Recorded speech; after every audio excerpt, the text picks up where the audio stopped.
అదే RTV app వార్తల్ని క్షణాల్లో చదివే అవకాశం ఉంటుంది. ఒక న్యూస్ పేపర్, ఒక టెలివిజన్ ఛానల్ మీ చేతుల్లో ఎప్పుడూ ఉంటాయి. అది కాదు సార్, నేను ఎవరిని ఇబ్బంది పెట్టాలని వాళ్ళు నాకు మోసం చేసినారని నేను ఎవరిని చెప్పలేను సార్. నాకు మోసం చేసింది శోభన్.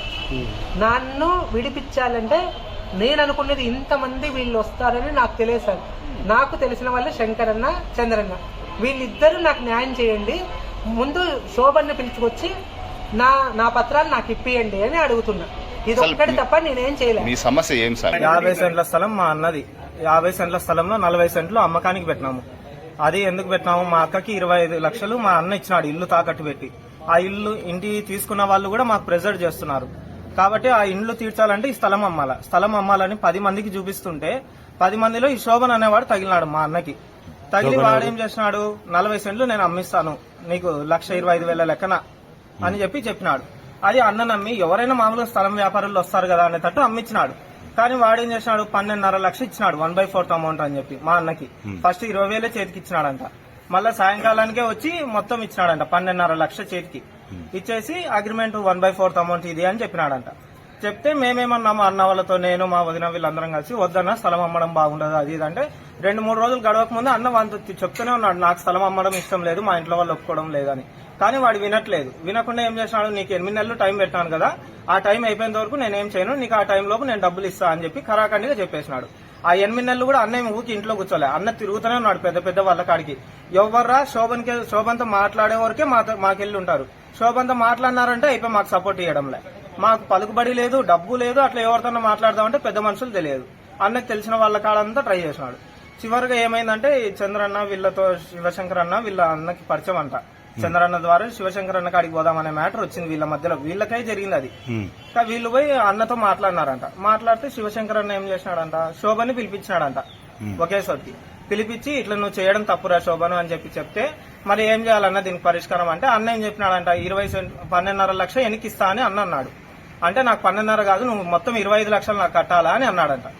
అంత నేను డబ్బు ఎక్కడి నుంచి తేవాలా అని సంగీత అన్నందుకు ఏం చేసినారు, 20 సెంట్లు నువ్వు తీసుకోవాలా శోభను, మిగతా 20 సెంట్లు కూడా నువ్వు ఇన్నాళ్ళు టైం గడిచింది కదా, అన్నకి వడ్డీలు పెరిగినాయి కదా, మిగతా 20 సెంట్లు కూడా నువ్వే అమ్మించాలా అనేటట్టు శోభనికి చెప్పినారు.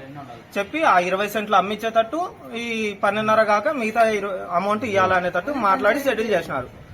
ఆ పంచాయతీలో మళ్ళా రిజిస్టర్ కాడికి పోయినప్పుడు టైం తీసుకున్నారు. మళ్ళా ఇంత టైం అని పెట్టుకున్నారు. మళ్ళా 6 నెలలు, ఆ ఇచ్చిన 8 నెలలు కాక మళ్ళా 6 నెలలు అని పెట్టుకుంటే ఆడేం జరిగింది, శివశంకర్ అన్న వాళ్ళు చెప్పినారంట అన్నకి, శోభను నేను ఎంత చెప్తే అంత నువ్వు పోయి శోభను ఎట్లా రాపిస్తాడో దాంట్లో నువ్వు సైన్ చేసిరా అని అన్నారంట.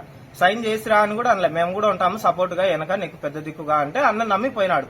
తీరా శోభన్ గారు అడిగిపోయినాక శోభన్ ఏం చేసినాడు, అది ఏ విధంగా రాసినాడు అనేది అన్న చదువుకోలే. ఎందుకు వీళ్ళని నమ్మినాడు, పెద్దవాళ్ళు ఉన్నారు కదా నాకు వెనక సపోర్ట్ గా ఇస్తారు అనే నమ్మకంతో ఏం పెట్టకుండా మాకు కూడా చెప్పకుండా డైరెక్ట్ చేసేసినాడు. ఆడ పొరపాటు ఏమైంది, వాడు ఏదంటే అది రాసుకున్నాడు, దాంట్లో వానికి తగ్గట్టుగా రాసుకున్నాడు. అన్నకి అనుకూలం లేనేలేదు దాంట్లో. అది ఎట్టుందంటే మొత్తం డబ్బంతా అన్నకే చెందినట్టు అన్నకి ఇచ్చేసినామా అనేటట్టు రాసినారు. మొత్తం 80 లక్షలు అయితే 60 లక్షలు వచ్చింది, మిగతా 20 లక్షలు వాళ్ళు ఇవ్వాలనేటట్టు ఉంది. అది ఎక్కడికి న్యాయము? అదే తిరిగి ఇవ్వాలంటే అన్న ఇవ్వాల. స్థలం వద్దంటే అన్న 80 లక్షలు తిరిగి ఇవ్వాలన్నట్టు. అన్నకి మొత్తం డబ్బు ముట్టినట్టు రాసినాడు అన్న అంతే. ఆ 50 సెంట్ల వరకు అది ఒక ఎపిసోడ్ అనుకోండి. దాని తర్వాత ముందర ఇంకొక 50 సెంట్లు ఉంది. దాంట్లో మా ఆశ్రమం ఉంది, 3 అంతస్తుల బిల్డింగ్, దేవుని విగ్రహాలు అన్ని ఉన్నాయి. మేము చిన్నప్పటి నుంచి నాన్న చేస్తున్న పూజలు కార్యక్రమాలు అన్ని ఆ స్థలంలోనే ఉన్నాయి. ఆడేం జరిగింది, అన్న ఇంట్లో ఉంటే వీడు శోభన్ అనేవాడు వేరే వాళ్ళని పిలుచుకొని వచ్చినాడు. ఇట్లా పేపర్ ఫ్యాక్టరీ పెట్టుకుంటారంట, నీ స్థలం ఖాళీ ఉంది కదా, 3 అంతస్తుల బిల్డింగ్ ఎట్లా వదిలేసినారు కదా అంటే అన్న ఏం చెప్పినాడు, మేము ప్రతిష్ట పెట్టుకోవాలనుకున్నాం ఏప్రిల్లో అనుకుని అన్న ఆ మాట చెప్తే వాళ్ళు కాదు కూడదని ఫోన్లు 2 రోజులకు ఒకసారి 3 రోజులకు ఒకసారి చేస్తూ, స్వామి నువ్వు పెట్టుకోవాలన్నా నీకు కరెంట్ వేయించాలా, నీళ్ల పైపులు అవన్నీ వేయించాలి కదా, అవన్నీ మేము వేయించి నీకు ఆ స్థలంలో మేము పెట్టుకుంటాం పేపర్ ఫ్యాక్టరీ అని చెప్పినారు. అన్న మాకు కూడా అనుకూలమవుతుంది కదా అనుకున్నాడు. కానీ అన్న శోభన్ విషయం చెప్పినాడు వాళ్ళకి. చెప్తే శోభను ఎవరు, శోభన్ మీకు సపోర్ట్ నేనుంటా, శోభన్ ఏదన్నా చెప్తే అని ఆ పేపర్ ఫ్యాక్టరీ పెట్టుకుంటానన్నతోడు కూడా సంగీతానికి సపోర్ట్ ఇచ్చినాడు. ఏం పేరు అన్న? ప్రసాద్ రెడ్డి అంట. ఆ ప్రసాద్ రెడ్డి అనే ఆయన కూడా శోభన్ కి ఆపోజిట్ గానే మాట్లాడాడు అన్నకాడ. ఎప్పుడు ఎంతవరకు ఇదంతా ఓకే చేసుకునేంత వరకు. తీరా ఓకే అయింది. కానీ ఆడ పేపర్ ఫ్యాక్టరీ పెట్టకుండా బీడ్ సీసాల వ్యాపారం పెట్టినాడు. అన్ని సీసాలు తేవడం, కడగడము, దానిని ఇచ్చేయడము. అది కానీ దేవుని కాడ నువ్వు ఎట్లా చేస్తావు అని అన్న అడిగితే వాడేమన్నాడంట, లేదు స్వామి ఇప్పుడు దించినాం మళ్ళీ మేము పేపర్ ఫ్యాక్టరీ పెడతాం ఖచ్చితంగా అని అన్నాడంట. కానీ దానిలో ఏమి ఇప్పుడు పైప్ లైన్లు అవన్నీ వేసేటప్పుడు మనకి కరెంట్ రావాలంటే ఇప్పుడు అన్ననే కదా సైన్ చేయాల్సింది, దాంట్లో మీటర్ల కాడ ఏదన్నా కావాలంటే. ఆ సైన్ చేసే చోట వాడు ఏం లాజిక్ చేసినాడో తెలియదు, అన్న సైన్ చేసినాడు అనమాట. ఆ సైన్ చేసినప్పుడు ఏమని, ఆ స్థలం మేము ఇప్పుడు ఖాళీ చేయమని వాడు రివర్స్ తిరుగుతున్నాడు. మేము చూస్తే ఏప్రిల్లో ప్రతిష్ట పెట్టుకున్నాం.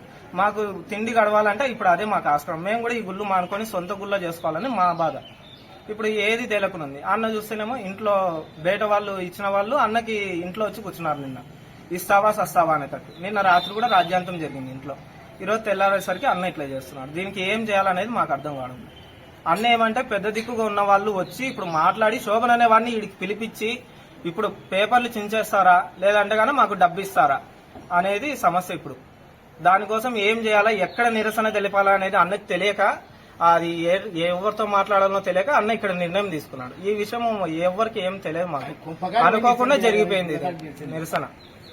గుళ్ళో చేసి నేను పని చేసే చోట నిరసన తెలిపితే 10 మంది వస్తారు కదా. ఇప్పుడు మీలాంటి వాళ్ళు వచ్చారు, మీలాంటి వాళ్ళు ఇంకో 10 మందికి చెప్తారు కదా, ఎవరో ఒకరు నాకు సాయం చేయకపోతారా అనే ఉద్దేశంలో అన్న ఈ నిర్ణయం తీసుకున్నాడు. మరిన్ని వీడియోస్ కోసం ఛానల్ ని సబ్స్క్రైబ్ చేయండి, లేటెస్ట్ అప్డేట్స్ కోసం వాట్సాప్ ఛానల్ ని ఫాలో చేయండి అండ్ లింక్ డిస్క్రిప్షన్ లో ఉంది.